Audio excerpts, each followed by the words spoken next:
আগামী 9 তারিখ তোমাদের সোমবার। তো যাদের মাধ্যমিক পরীক্ষা রয়েছে, বিশেষ করে হাই মাদ্রাসার, তাদের জন্য বড় প্রশ্নের সাজেশন নিয়ে আসব। আমি 3টে ভিডিও নিয়ে আসব আগামী সোমবারে পরীক্ষা তার আগে। একটা হচ্ছে 8 মার্কস, একটা হচ্ছে 4 মার্কস, আর একটা হচ্ছে টপ 50 যে হিস্ট্রির কোয়েশ্চেনগুলো থাকে সেগুলো 2 মার্কসেরও নিয়ে আসবো একসাথে। ঠিক আছে, তোমরা দেখতে থাকো। তো আজকে 4 নাম্বারের প্রশ্নগুলো নিয়ে আলোচনা করব। তো 4 নাম্বারের প্রশ্নগুলো নিয়ে আলোচনা করব। আর এই পিডিএফটি অবশ্যই যারা নেবে তারা কমেন্টে দেখো হোয়াটসঅ্যাপ গ্রুপ রয়েছে, সেখানে তোমরা যুক্ত হয়ে যাও এবং সেখান থেকে আমাকে এসএমএস করে পিডিএফটি নিতে পারো। আজকে দেখেছো ভূগোলের কত ছড়াছড়ি কমনের, ঠিক আছে?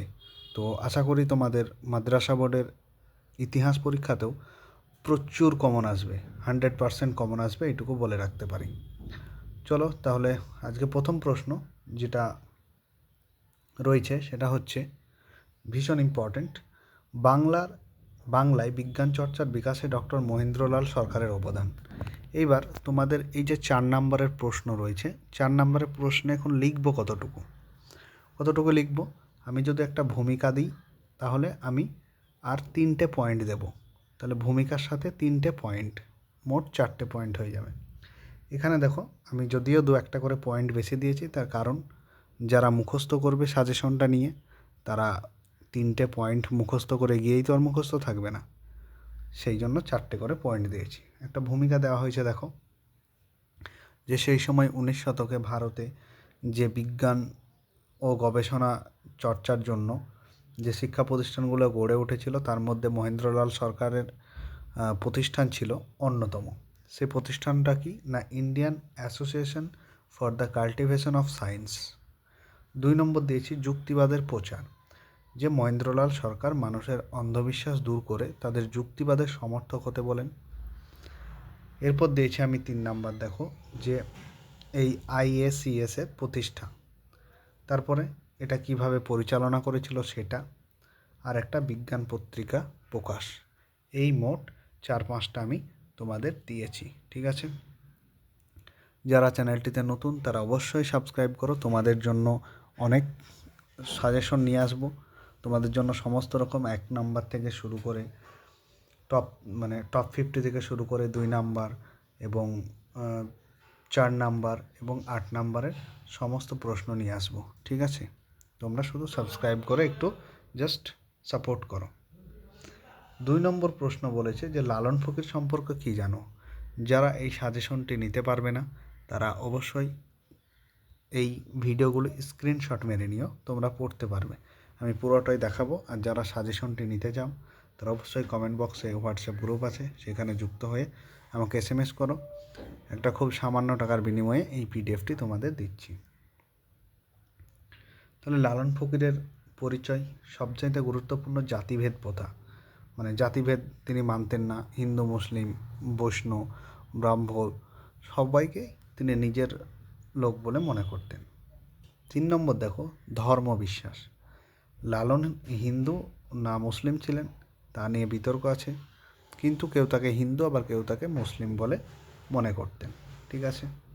পরবর্তী প্রশ্ন দেখো, নারী ইতিহাস চর্চার বর্ণনা দাও। ভীষণ ইম্পর্ট্যান্ট একটা কোয়েশ্চেন তোমাদের জন্য। তো নারী ইতিহাস চর্চার গুরুত্ব, অবশ্যই আধুনিক ইতিহাসের যুগে নারী চর্চার গুরুত্ব অপরিসীম।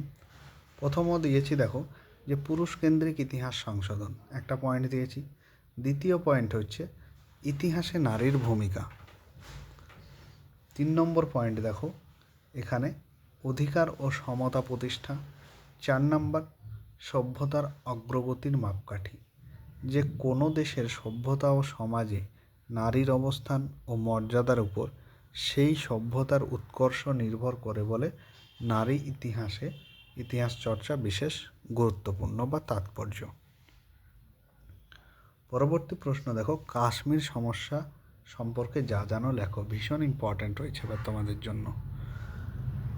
তো প্রথমে ভূমিকা দিয়েছি, তারপরে দেখো কাশ্মীর সমস্যার সূচনা, তো তারপরে দেখো যে পাকিস্তানের কাশ্মীর আক্রমণ, কিভাবে তারা কাশ্মীর আক্রমণ করলো, তার পরবর্তী দিয়েছি দেখো কাশ্মীরের ভারত ভক্তি। ঠিক আছে, তারপরে দেখো একটা পয়েন্ট দিয়েছি যে কাশ্মীর সমস্যা ও সম্মিলিত জাতিপুঞ্জ। আমি তোমাদের যে ইসলামের ইতিহাস সেটারও একটা ভিডিও নিয়ে আসবো ইসলামের ইতিহাসের উপর।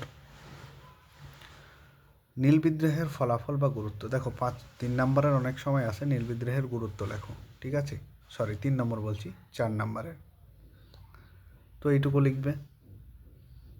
তারপরে দেখো যে বারদৌলি সত্যাগ্রহ সম্পর্কে কি জানো। বারদৌলি সত্যাগ্রহ একটা ভূমিকা দেবে, একটা কৃষকদের অবস্থা দেবে, আর একটা হচ্ছে বারদৌলি সত্যাগ্রহের কারণ। এগুলো সব 4 নম্বরের প্রশ্ন। হ্যাঁ, তারপর প্যাটেলের নেতৃত্বে কি হয়েছিল, মানে প্যাটেল নেতৃত্বটা কেমন দিয়েছিল, তাকে সর্দার বল্লভভাই মানে সর্দার উপাধিটা দিয়েছিল। ঠিক আছে, কতটুকু বিস্তার করেছিল, প্রভাবটুকু একটু দিয়ে দেবে। পরবর্তী কোয়েশ্চেন হচ্ছে দেখো প্রীতিলতা ওয়াদ্দেদার কেন স্মরণীয়, ভীষণ ইম্পর্টেন্ট। এই কেন স্মরণীয় এইরকম কিছু মানুষ রয়েছে, তাদের ক্ষেত্রে প্রশ্নগুলি দেখে রেখো, যেমন কল্পনা দত্ত কেন স্মরণীয়। পরবর্তী প্রশ্ন দেখো হেনরি লুই ভিভিয়ান ডিরোজিও সম্পর্কে কি জানো, অথবা টিকা লিখতে বলেছে। ঠিক আছে, আমি আস্তে আস্তে স্ক্রল করছি, তোমরা স্ক্রিনশট মেরে নিও। বেশ, পরবর্তী কোয়েশ্চেন দেখো হাজী মোহাম্মদ মহসিন সম্পর্কে টিকা লেখো। দিয়ে দেবে 3-4টে তিনি কী কী দান করেছিলেন, এইগুলো কিন্তু পয়েন্ট। হ্যাঁ, দান কার্য, ফান্ড গঠন, তারপর কলেজ প্রতিষ্ঠা, তারপর অন্যান্য উদ্যোগ, এইসব পয়েন্টগুলো দিও। তারপর দেখো ছাপাখানার বিকাশে উপেন্দ্র কিশোর রায়চৌধুরীর অবদান, ভীষণ ইম্পর্ট্যান্ট। তো halftone block printing, U and Ray সন্সের প্রতিষ্ঠাতা, ছবির ব্যবহার, স্টুডিও, এইসব কোয়েশ্চেনগুলো তোমরা দেখে রেখো। পরবর্তী প্রশ্ন বঙ্কিমচন্দ্রের আনন্দমাঠ উপন্যাস কিভাবে জাতীয়তাবাদী ভাবধারা উদ্দীপ্ত করেছিল। তার একটা পয়েন্ট দিয়েছি যে জাতীয়তাবাদী চেতনায় আনন্দমাঠ, তারপর দেখো স্বদেশপ্রেম। ঠিক আছে, তারপর বন্দে মাতরম সঙ্গীত, এইভাবে দিয়েছি। পরবর্তী প্রশ্ন দেখো আধুনিক ভারতের ইতিহাস চর্চায় ফটোগ্রাফি ব্যবহার সম্পর্কে আলোচনা করো। অথবা এই প্রশ্নটা অথবা দিয়ে আসতে পারে যে আধুনিক ভারতের ইতিহাসের উপাদান হিসেবে ফটোগ্রাফির গুরুত্ব বা ব্যবহার, একই উত্তর হবে। প্রথমে ভূমিকা দিয়েছি যে ক্যামেরার সাহায্যে কোনো ঘটনা বা বিষয়ের ছবি তোলার প্রক্রিয়া সাধারণভাবে ফটোগ্রাফি বা আলোকচিত্র নামে পরিচিত, এইভাবে একটু দিয়েছি। দ্বিতীয় পয়েন্ট তথ্য প্রদান। তারপরে দেখো তৃতীয় পয়েন্ট তথ্যকে সমর্থন। চতুর্থ পয়েন্ট তথ্যের যথার্থতা নির্ণয়। তার পরবর্তী কোয়েশ্চেন দেখো আইন অমান্য আন্দোলন পর্বে শ্রমিক আন্দোলনের পরিচয়। তোমাদের যারা স্কুল বোর্ডের এক্সামটা হয়ে গেছে সেই প্রশ্নটা একটু দেখে রেখো, সেখান থেকেও 2-4টে প্রশ্ন কমন পেতে পারো। তাহলে এই প্রশ্নটা দেখবে। তারপর দেখবে যে ছাপা বইয়ের সঙ্গে শিক্ষা বিস্তারের সম্পর্ক, ভীষণ ইম্পর্ট্যান্ট রয়েছে। ঠিক আছে, তোমরা যারা চ্যানেলটিতে নতুন অবশ্যই সাবস্ক্রাইব করো, আমি তোমাদের জন্য সমস্ত রকম ভিডিও নিয়ে আসছি একটা একটা করে। ঠিক আছে, তারপরে দেখো যে বঙ্গভঙ্গ বিরোধী আন্দোলনে ছাত্রদের পরিচয় আর কি, মানে ছাত্র আন্দোলন, ছাত্ররা কতটা যোগদান করেছিল সেই সম্বন্ধে। তাহলে দেখো যে এখানে একটা ভূমিকা রয়েছে। তারপরে শিক্ষা প্রতিষ্ঠান ত্যাগ করেছিল, দিয়ে তারা সংগঠন তৈরি করেছিল, তারপরে বয়কট আন্দোলন করেছিল। ঠিক আছে, দেখো সভা সমাবেশ তৈরি করেছিল। পরবর্তী কোয়েশ্চেন ভীষণ ইম্পর্ট্যান্ট যে কালীপ্রসন্ন সিংহের হুতুম প্যাঁচার নকশা গ্রন্থে 19 শতকের বাংলার কীরূপ সমাজচিত্র ফুটে উঠেছিল সেটা আলোচনা করতে হবে। মধ্যবিত্তদের মানসিকতা, তারপর বাবু সমাজের জীবনযাত্রা, কলকাতাবাসীর শ্রেণীবিভাগ, তারপর দেখো কলকাতার সামাজিক জীবন। ঠিক আছে, সমস্তটাই দেখিয়ে দিচ্ছি আমি তোমাদের। যারা সাজেশন কিনতে পারবে না তারা এখান থেকে স্ক্রিনশট নিয়ে পড়তে পারো। তারপর দেখো কোল বিদ্রোহ সম্পর্কে টিকা লিখো একটা। ঠিক আছে, পরবর্তী কোয়েশ্চেন দেখো, সামরিক ইতিহাস চর্চা সম্পর্কে আলোচনা করো। দিয়েছে টেস্ট পেপার অনেকবার। পরবর্তী কোয়েশ্চেন দেখো 20 নম্বর, নীল বিদ্রোহে শিক্ষিত মধ্যবিত্ত বাঙালি বুদ্ধিজীবীর কী ভূমিকা ছিল সেটি লিখতে হবে। তারপরে চট্টগ্রাম অস্ত্রাগার লুণ্ঠনের ঘটনাটি লিখো। পরবর্তী কোয়েশ্চেন দেখো, ভারত ছাড়ো আন্দোলনের সময় কৃষকরা কতটুকু অবদান রেখেছিল এই আন্দোলনে। ঠিক আছে, এইভাবে বড় প্রশ্ন যদি নিতে চাও, বড় প্রশ্নের কমনও রয়েছে, ইসলামের ইতিহাসও রয়েছে, তোমরা অবশ্যই কমেন্ট বক্সে হোয়াটসঅ্যাপ গ্রুপ থেকে আমাকে যোগাযোগ করো।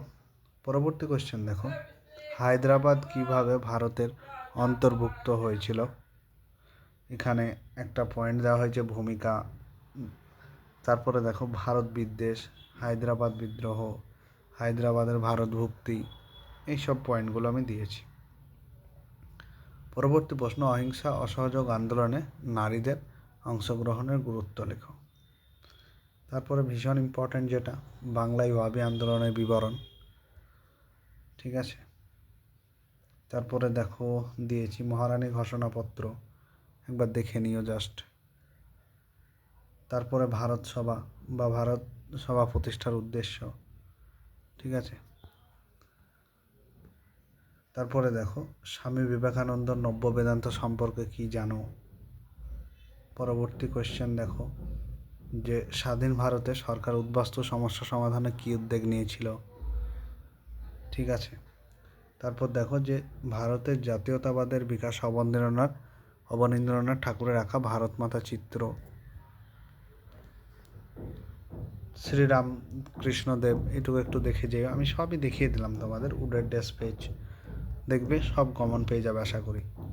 যারা চ্যানেলটিতে নতুন অবশ্যই সাবস্ক্রাইব করে পাশে থেকো। ইন্টারনেট ব্যবহারের সুবিধা অসুবিধাগুলোও লিখবে। এটা দিয়েছি তার কারণ হচ্ছে যে তোমাদের 2 নম্বরের প্রশ্নেও আসতে পারে। ঠিক আছে, তাহলে এগুলোই পড়ো। যারা সাজেশনটি নিতে চাও অবশ্যই নিয়ে নিও। আজকের ভিডিওটা এই পর্যন্তই। তোমাদের পরবর্তী ইসলামের ইতিহাস নিয়ে আসবো।